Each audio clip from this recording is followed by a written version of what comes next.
ये एनीमे हमारा नहीं है, हमने इसे सिर्फ एक्सप्लेन किया है, वो भी एंटरटेनमेंट पर्पस से, सो कृपया इसको कॉपीराइट से दूर रखें।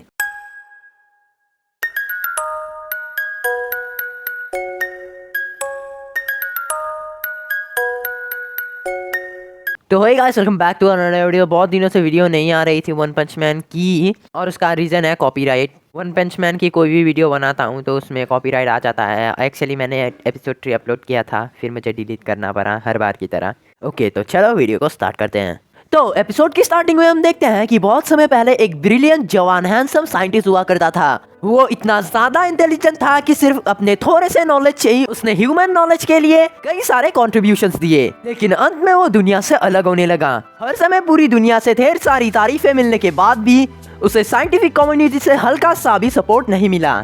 हमें एडवांस ह्यूमन सिविलाइजेशन बनाने के पीछे नहीं भागना चाहिए, उसके बजाय हमें ह्यूमंस का आर्टिफिशियल एवोल्यूशन करना चाहिए एज अ स्पीशीज। यही उसका एक लौता सपना था, पर एक भी इंसान उसके इस सपने को सच बनाने के लिए मदद करने के लिए नहीं आया। वो कहता है, अरे ये बंदर, मेरे आइडियाज खतरनाक, ये कहना क्या चाहते हैं? मेरे बारे में ऐसे लिख रहे हैं जैसे मैं कोई सनकी हूँ। क्या उन्हें ये लगता है कि इंसान इतने आगे बिना रिस्क लिए आ सकते हैं? ये वो बेवकूफ हैं जो सोचते नहीं। उन्हें लगता नहीं कि उन्हें और विकसित होने की जरूरत है, तो उनके पास कोई राइट्स नहीं है कि ये अपने जीन्स पास करें। बेशक ये प्लान मेरे सिर्फ खुद के फायदे के लिए था, मैं इसे करके रहूंगा, भले ही ये मुझे अकेले क्यों ना करना पड़े। फिर उसने खुद से ही रिसर्च करना शुरू कर दिया। जब वो 17 ईयर का हो गया तब पहली बार उसके उन एक्सपेरिमेंट्स ने रिजल्ट दिखाना शुरू कर दिया। सबसे पहले उसने अपने आप को वापस जवान बनाया, इसके बाद वो अपने क्लोन बनाता है। उसने अपनी लैब का नाम रखा हाउस ऑफ एवोल्यूशन, और अपने क्लोन्स के साथ मिलकर जानवरों पर अनगिनत एक्सपेरिमेंट करने लगा जिससे वो नई स्पीशीज बना सके। और एट लास्ट इसके एक्सपेरिमेंट्स ह्यूमंस पर होने लगे। तभी प्रेजेंट टाइम में साइतामा आर्मर गोरिल्ला को चुप कराते हुए कहता है, इसमें इतना टाइम क्यों लग रहा है? इस सब से मेरा क्या लेना देना? तुम बस कूल बनने की कोशिश कर रहे हो, सीधा पॉइंट पर आओ, समझे मेरी बात को? जेनोस बोलता है, मेरे मास्टर बहुत ही बिजी आदमी है, तो इसे 20 वर्ड्स या उससे कम में समराइज करो। जिसमें आर्मर गोरिल्ला कहता है, ठीक है, मुझे माफ कर दो। तो दूसरे शब्दों में कहे तो मेरे बॉस तुम लोगों की बॉडी के बारे में जानना चाहते हैं। साइतामा कहता है, ओए, मुझे लड़कों में कोई इंटरेस्ट नहीं है। जिसमें जेनोस कहता है, आपने गलत समझ लिया मास्टर, वो दरअसल आपकी बॉडी यूज करना चाहता है, जिसने आम इंसानों की लिमिट्स को क्रॉस कर दिया है। वो आपकी बॉडी चाहता है अपने एवोल्यूशन के रिसर्च के लिए। अगर हमने अभी कुछ नहीं किया तो फिर से वो कोशिश करेगा। हम उसे ऐसा ही नहीं छोड़ सकते, हमें उस पर हमला करना चाहिए। साइतामा कहता है, जरूर, चलो चले। साइतामा जाने लगता है, जो देखकर जेनोस कहता है, मास्टर हम अभी जा रहे हैं? जिसमें साइतामा कहता है, जरूर, कल एक सेल है तो हम ये कल नहीं कर सकते, इसीलिए हमें आज ये करना होगा। इसमें जेनोस मास्टर बोलकर उसके पीछे जाने लगता है। पीछे से आर्मर गोरिल्ला अपने मन में कहता है, ये ठीक नहीं लगता, मुझे जल्दी मास्टर को इन्फॉर्म करना होगा। फिर वो अपना सर खोलता है, आई मीन सर में लगे आर्मर को खोलता है, जिससे एक मैसेज सेंड करने वाली एंटीना टाइप चीज निकलती है। वो मैसेज सेंड कर ही रहा होता है, लेकिन तभी जेनोस आके पूछता है, ओए तुम, मेरे पास तुम्हारे लिए और एक क्वेश्चन है। यह हाउस ऑफ एवोल्यूशन 4 साल पहले भी साइबॉर्ग बना रहा था, और वहाँ पर कितने साइबॉर्ग हैं? और क्या वहाँ पर किसी साइबॉर्ग ने पास्ट में किसी शहर को तबाह करा है? जिसमें आर्मर गोरिल्ला कहता है, मैं पक्का नहीं कह सकता, लेकिन हाउस ऑफ एवोल्यूशन में सिर्फ मैं ही एक लौता साइबॉर्ग हूँ।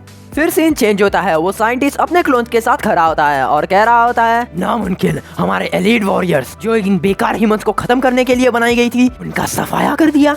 फिर उनमें से एक बोलता है, साइबॉर्ग गोरिल्ला के रिपोर्ट के मुताबिक जिन दोनों ने ये काम किया है उन दोनों की लोकेशन है कि वो अभी रास्ते में हैं और यहाँ पर आ रहे हैं, और अगर वो यहाँ पर आ गए तो हमारी रिसर्च जो हमने सब कुछ किया है वो सब कुछ तबाह होने के चांसेस है। जिसमें दूसरे क्लोन्स कहते हैं, ये तो एक सीरियस मैटर है। जिसमें साइंटिस्ट गुस्से से कहता है, अब सिर्फ एक ही रास्ता है, हमें अपना ट्रम्प कार्ड यूज करना होगा। जो सुनकर सारे क्लोन्स बिल्कुल डर जाते हैं। साइंटिस्ट कहता है, कार्नेज कबूतों को आजाद करने की तैयारियां करो। सारे क्लोन्स बहुत डर जाते हैं और कहते हैं, क्या तुम पागल हो गए हो, तुम उसको आजाद कर दोगे? पर हाँ, तुम सही भी हो, शायद यही एक रास्ता है। कुछ क्लोन्स वहाँ पर कहते हैं, ये बहुत खतरनाक है, हमें ये रोकना होगा। तो कुछ क्लोन्स बहुत ज्यादा सोच में पड़ जाते हैं। जिसमें साइंटिस्ट कहता है, सभी लोग शांत रहो, अब वही वो हमारा एक आखिरी सहारा है। हम फर्स्ट फ्लोर से लेकर 8th फ्लोर तक सारे ट्रैप्स को एक्टिवेट कर देंगे। अगर हम लकी हुए तो घुसपैठियों को यहीं पर संभाल लेंगे। मैं अच्छे जानता हूँ कि मेरे साथ क्या होगा अगर मैं ये करने में कामयाब नहीं हुआ तो। फिर वो अपने मन में ही सोचता है, क्या हम फेल हो जाएंगे? दूसरी तरफ जेनोस और साइतामा यहीं पर आ रहे होते हैं। देखने में जेनोस बहुत ही ज्यादा स्पीड से भाग रहा होता है, लेकिन साइतामा बड़े ही आराम से भाग रहा होता है। जेनोस कहता है मुझे नहीं लगा था मास्टर कि हम आज पूरे दिन भागने वाले हैं। साइतामा कहता है हम वहाँ पर और कैसे पहुँच सकते हैं जेनोस कहता है मुझे पूरा यकीन है कि आप शायद उड़ सकते हैं या ऐसा ही कुछ कर सकते हैं। साइतामा कहता है तुम्हें पता है ना इंसान उड़ नहीं सकते जेनोस कहता है ये अमेजिंग है कि आप कभी भी लेट नहीं होते मास्टर, आप एक रियल हीरो है। साइतामा कहता है असली बात तो यह है कि मैं मुश्किल से ही कभी किसी जगह पर टाइम पे पहुंचा होगा। वो दोनों हाउस ऑफ एवोल्यूशन पहुंच जाते हैं। जेनोस कहता है आखिर हम पहुंच गए, ये वही जगह है जो उस आर्मर गोरिल्ला ने बताई थी। साइतामा उन बिल्डिंग्स के फ्लोर गिनने लगता है और कहता है ऐसा लगता है कि ये 8 फ्लोर का बिल्डिंग है। तभी जेनोस अपनी पावर से बिल्डिंग पर अटैक करता है। साइतामा ये देखकर कहता है ये सब क्या था। जेनोस कहता है हाँ मैंने ये डिसाइड किया है कि मैं सब एक बार में ही खत्म कर दूं। साइतामा कहता है हाँ ये सच है, लेकिन हमें देखना चाहिए था उन विलेंस ने हमारे लिए अंदर क्या क्या रखा था। तुम बहुत ही मतलबी हो। जेनोस के उस अटैक से पूरी बिल्डिंग राख में बदल जाती है। तभी जेनोस और साइतामा को एक बेसमेंट का रास्ता मिलता है। साइतामा उस बेसमेंट के रास्ते को उखाड़ कर कहता है ऐसा लगता है कि यहाँ पर एक बेसमेंट है। बेसमेंट के अंदर साइंटिस्ट का क्लोन एक मॉन्स्टर पर गन चला रहा होता है, लेकिन वो मॉन्स्टर उसे मार देता है। साइंटिस्ट उस मॉन्स्टर के पास आता है और घबराहट के साथ कहता है ओए कार्नेज कबूटो, क्या तुम ठीक हो? ऐसा लगता है कि तुमने मेरे कई सारे क्लोन्स को मार दिया, क्या अब तुम सेटिस्फाइड हो? जिसमें वो बिग मॉन्स्टर कहता है ओए बेवकूफ, सिर्फ इतने से सेटिस्फाइड नहीं होऊंगा, मुझे अंडरग्राउंड करके रखा गया है, मुझे जो हाउस ऑफ एवोल्यूशन के सबसे ताकतवर वॉरियर्स में से एक है। साइंटिस्ट कहता है तुम मानसिक रूप से अस्थिर हो, हम तुम्हें कंट्रोल नहीं कर सकते, इसीलिए हमारे पास और कोई चारा नहीं था। जिसमें कार्नेज कबूतर हंसते हुए कहता है कंट्रोल करोगे तुम लोग? मैं वो नया इंसान हूँ जो तुम लोग सदियों से बनाना चाहते थे। मेरी बुद्धि और शारीरिक ताकत तुम सबसे कई ज्यादा है, तुम लोगों को मेरी बात माननी चाहिए। साइंटिस्ट अपने मन में कहता है गलत, तुम एक असफलता हो, ये सच है कि तुम नेक्स्ट लेवल पर हो और ये इंसानियत है जो तुम में नहीं है। फिर साइंटिस्ट कार्नेज कबूतर से कहता है आगे बढ़ो और मुझे मार दो, खूब सारे क्लोन्स मेरी जगह ले लेंगे, पर मैं तुमसे एक एहसान चाहता हूँ, यहाँ पर एक नमूना है जो मुझे चाहिए, वो बहुत ही ज्यादा ताकतवर है और सिर्फ तुम ही हो जो उसे हरा सकते हो। मैं चाहता हूँ तुम उसे मेरे लिए पकड़ो, जिंदा या मुर्दा। जो सुनकर कार्नेज कबूटर बहुत खुश हो जाता है। दूसरी तरफ जेनोस और साइतामा बेसमेंट में एंटर कर चुके होते हैं। साइतामा कहता है ये बेसमेंट तो बहुत ही ज्यादा बड़ा है, मैं तो जोश से पूरा भरा हुआ हूँ। तभी जेनोस कहता है रुकिए मास्टर, मैंने और नीचे कुछ लिविंग बींग्स को सेंस करा है, उनमें से 2 इसी तरफ आ रहे हैं मास्टर। कार्नेज कबूतर साइंटिस्ट को अपने हाथ में लेकर भाग भाग के आते हैं और कहता है ओ ये रहा वो, पर यहाँ तो 2 है, इनमें से कौन सा? साइंटिस्ट कहता है दाई तरफ वाला। जिसमें कार्नेज कबूतर कहता है तो इसका मतलब तुम्हें बाई तरफ वाले की जरूरत नहीं, और इतना कहते ही वो जेनोस पर हमला कर देता है। साइतामा जेनोस की हालत देखता है। फिर कार्नेज कबूतर कहता है मैं हूँ कार्नेज कबूतर, हमारे पास लड़ाई के एक्सपेरिमेंट्स के लिए एक कमरा है, चलो ये वहीं पर करते हैं। साइतामा कहता है तुमने जेनोस के साथ जो भी किया ये ठीक नहीं था, मैं तुमसे लड़ूंगा। जो सुनकर कार्नेज कबूतर बिल्कुल खुश हो जाता है। फिर सीन चेंज होता है। कार्नेज कबूतर और साइतामा एक बहुत बड़े व्हाइट एक्सपेरिमेंट रूम में होते हैं। कार्नेज कबूतर कहता है ये इस फैसिलिटी का सबसे बड़ा कमरा है, ये वही जगह है जहाँ वो हमें लड़वा के हमारी कॉम्बैट एबिलिटीज टेस्ट करते हैं, तो चलो अब मारना शुरू करते हैं। पर इतने में कार्नेज कबूतर के सामने बहुत बड़ी फ्लेम्स आ जाती है जो जेनोस ने किया होता है। कार्नेज कबूतर कहता है ओह तुम अब तक जिंदा हो। फिर जेनोस बहुत स्पीड में कार्नेज कबूतर की तरफ बढ़ रहा होता है, वो इसे एक किक मार के पीछे हो जाता है। फिर जेनोस बार बार उस पर फायर से अटैक करता है, और जब कार्नेज कबूतर जलने लगता है जेनोस ऊपर से मशीन गन रॉस का अटैक करता है, पर कार्नेज कबूतर जेनोस को एक घुसा मार देता है, जिससे जेनोस दूर जाके गिरता है। पर साइतामा जेनोस को पकड़ लेता है। जेनोस कहता है मुझे उससे लड़ने दीजिए। साइतामा कहता है तुम्हारे पूरे मुंह पर क्रैक आ चुके हैं, अपने आप पर ज्यादा जोर मत डालो। लेकिन फिर भी जेनोस कार्नेज कबूतर पर एक और इंसिनरेट अटैक करता है, लेकिन कार्नेज कबूतर सिर्फ फूंक मार के ही उसके सारे फ्लेम को जेनोस और साइतामा की तरफ भेज देता है। साइतामा को तो कुछ नहीं होता, लेकिन जेनोस की हालत ठीक नहीं होती। साइतामा कहता है जेनोस क्या तुम ठीक हो? जेनोस कहता है हाँ बिल्कुल मास्टर। साइतामा कहता है तुम ठीक नहीं हो, अपने सर को देखो। कार्नेज कबूतर हंसते हुए साइतामा को जीभ छिराने लगता है।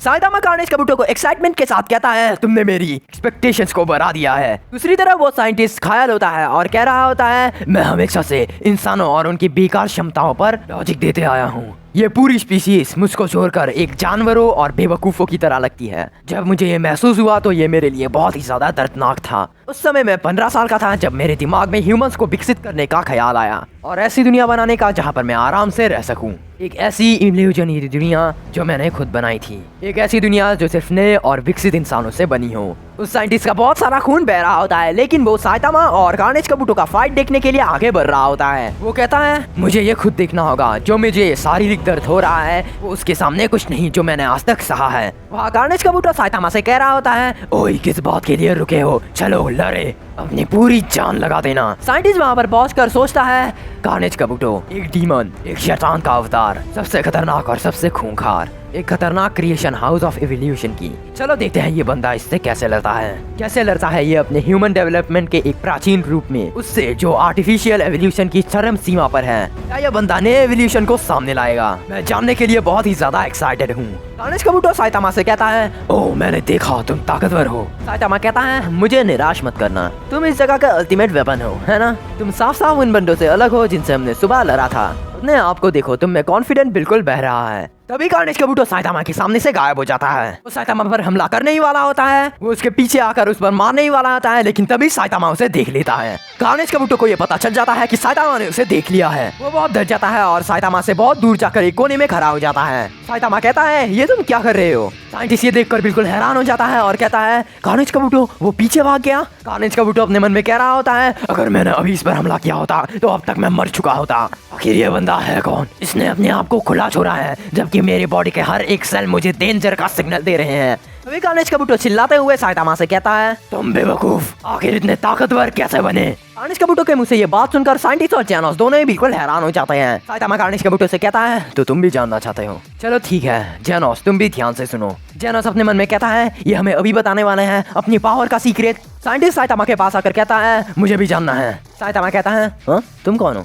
साइंटिस्ट कहता है मैं हूँ जीनियस। साइतामा कहता है अच्छा ठीक है अब सुनो। जेनोस अपने मन में कहता है ये बहुत रिस्की है, आप इन लोगों के सामने अपना सीक्रेट नहीं बता सकते मास्टर। तभी साइतामा कहता है पहला जो सबसे जरूरी चीज है वो ये है कि तुम्हें खुद को एक मुश्किल ट्रेनिंग रेजिमेंट में रखना पड़ेगा। साइंटिस्ट अपने मन में कहता है ट्रेनिंग? ना कोई सर्जरिक मॉडिफिकेशन, ना कोई जेनेटिक एनहांसमेंट, सिर्फ ट्रेनिंग। कार्नेज काबूटो अपने मन में कहता है आखिर कैसी ट्रेनिंग?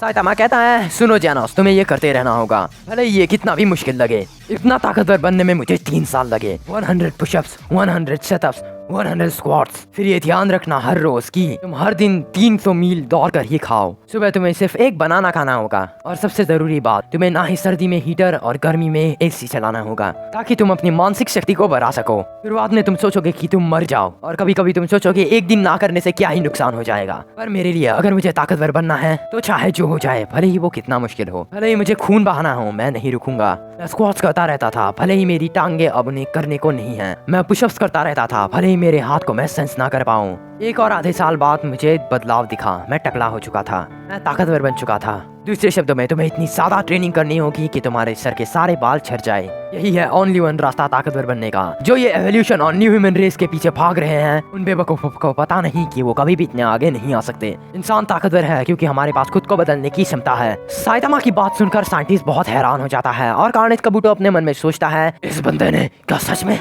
जेनोस चिल्लाकर साइतामा से कहता है मास्टर आप कुछ नहीं हो एक बकवास के अलावा, ये बस एक मामूली सी स्ट्रेंथ ट्रेनिंग है और ये इतनी भी मुश्किल नहीं, ये तो बस नॉर्मल लेवल की है। मुझे और ताकतवर बनना है, मैं आपके साथ सिर्फ आपके मजाक सुनने के लिए नहीं हूँ। मास्टर साइतामा आपकी ताकत उससे कई ज्यादा है जितना आपको इस ट्रेनिंग से मिला है, हमें आपका असली सीक्रेट जानना है। साइतामा जेनोस से कहता है हो सकता है तुम मुझ पर विश्वास ना करो, लेकिन सच में मैंने बस इतना ही करा है। कार्नेज काबूटो अपना रूप बदल कर कहता है ठीक है, अगर तुम अपना सीक्रेट बताना नहीं चाहते तो इसे ऐसा ही रहने दो। साइंटिस्ट उसे ऐसे देखकर कहता है रुक जाओ, तुम फिर से रैम्पेज में जाने वाले हो? इमरजेंसी अलार्म बजने लगता है। कार्नेज काबूटो कहता है मैं शर्त लगाता हूँ तुम मेरे जितने ताकतवर नहीं हो, पर तुमने मुझे गुस्सा दिला दिया है इसलिए मैं तुम्हें खत्म करने वाला हूँ। जेनोस आसपास की स्थिति देखने लगता है, बाहर जाने का दरवाजा बंद हो रहा है। कार्नेज काबूटो कार्नेज मोड ले लेता है और कहता है जब भी मैं ऐसा रूप ले लेता हूँ तब मैं एक हफ्ते के लिए कंट्रोल से बाहर हो जाता हूँ और लोगों को मारने की मेरी इच्छा कभी खत्म नहीं होती। तुम्हें मारने के बाद मैं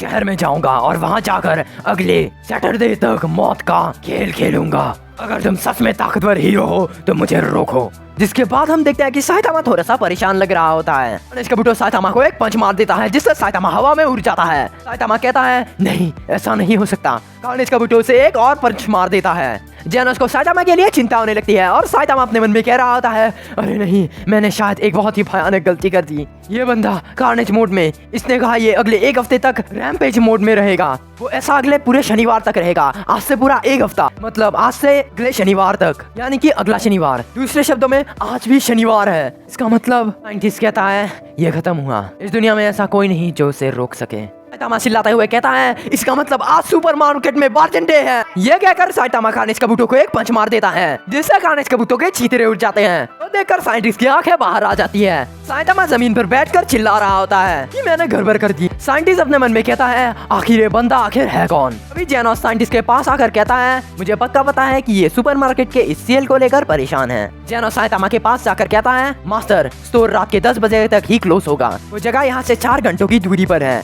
अगर हम जल्दी करें तो वहाँ पर पहुँच सकते हैं। साइटामा खड़ा होकर कहता है, अगर मैंने जल्दी करी तो मैं पहुँच जाऊंगा। जेनोस कहता है, बिल्कुल। साइटामा कहता है, फिर जल्दी चलो जेनोस। जेनोस मास्टर कहते हुए साइटामा के पीछे चला जाता है। ये सब देखकर साइंटिस्ट अपने मन में कहता है, मुझे लगता है मैंने बहुत एवोल्यूशन कर लिया। ऐसा लगता है वो मैं हूँ जिसे बदलने की जरूरत है। फिर सीन चेंज होता है और कुछ समय बाद हीरो एसोसिएशन के लोग उस जगह पर इन्वेस्टिगेशन कर रहे होते हैं। उनमें से एक आदमी कहता है, बाकी एसएस की तरह ही ये एरिया भी बहुत ही खतरनाक फ्लेम से जला हुआ है। हर चीज एक जवान साइबोर्ग की तरफ इशारा कर रही है कि उसी ने ये सब करा है।